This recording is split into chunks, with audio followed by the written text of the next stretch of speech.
ঢাকার ধামরাই উপজেলার এক প্রান্তে ফসলের মাঠের মাঝখানে মাথা উঁচু করে দাঁড়িয়ে আছে বিশাল এক হাসপাতাল। দূর থেকে অবয়ব দেখলে মনে হতে পারে অ্যাম্বুলেন্স আসা যাওয়া ও চিকিৎসকদের ব্যস্ততায় মুখর এটি, কিন্তু বাস্তব চিত্র ভিন্ন। কয়েক দশক ধরে পড়ে আছে নীরবে। বলছি ইউনুস খান ক্যান্সার মেডিকেল কলেজ হাসপাতালের কথা। এটি নির্মাণের উদ্যোগ নিয়েছিলেন শিল্পপতি খান মোহাম্মদ ইকবাল। 1985 সালে ধামরাই উপজেলার চৌহাট ইউনিয়নের প্রায় 16 একর জমির ওপর শুরু হয় ইউনুস খান ক্যান্সার মেডিকেল কলেজ হাসপাতালের নির্মাণ কাজ। প্রায় 300 কোটি টাকা ব্যয় হলেও খান মোহাম্মদ ইকবালের মৃত্যুর পর বন্ধ হয়ে যায় কাজ। বিশাল এই কমপ্লেক্সে রয়েছে বহুতল হাসপাতাল ভবন, চিকিৎসকদের আবাসন, মেডিকেল শিক্ষার্থীদের থাকার ব্যবস্থা, মসজিদ, পুকুর সহ বিভিন্ন স্থাপনা। কিন্তু প্রায় 4 দশক পেরিয়ে গেলেও এই হাসপাতালে চিকিৎসা সেবা পায়নি কেউ। পরিত্যক্ত ভবনে এখন ধুলোর স্তর, ভাঙা জানালা আর ফাঁকা করিডর। হাসপাতালের আঙিনা পরিণত হয়েছে জঙ্গলে।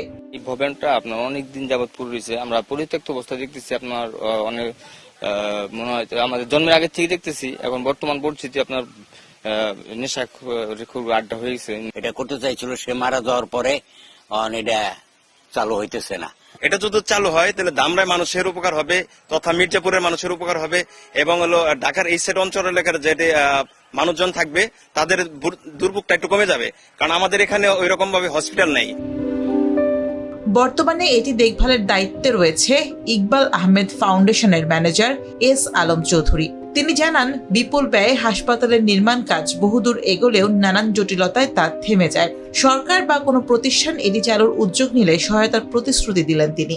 ব্যক্তি যদি এটাকে মেডিকেল কলেজ বা হসপিটাল, ক্যান্সার হসপিটাল রূপে যদি প্রতিষ্ঠিত করার জন্য আগে আসে, তাহলে পরে ওনারা স্বেচ্ছায় সেটা গ্রহণ করবে।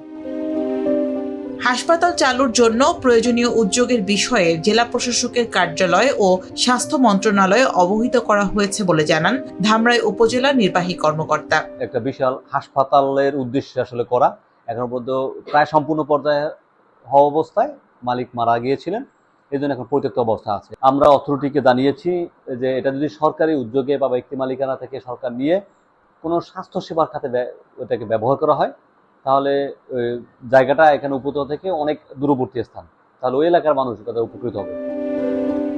ইউনুস খান ক্যান্সার মেডিকেল কলেজ হাসপাতাল নির্মাণের পেছনে রয়েছে আবেগ ঘন গল্প।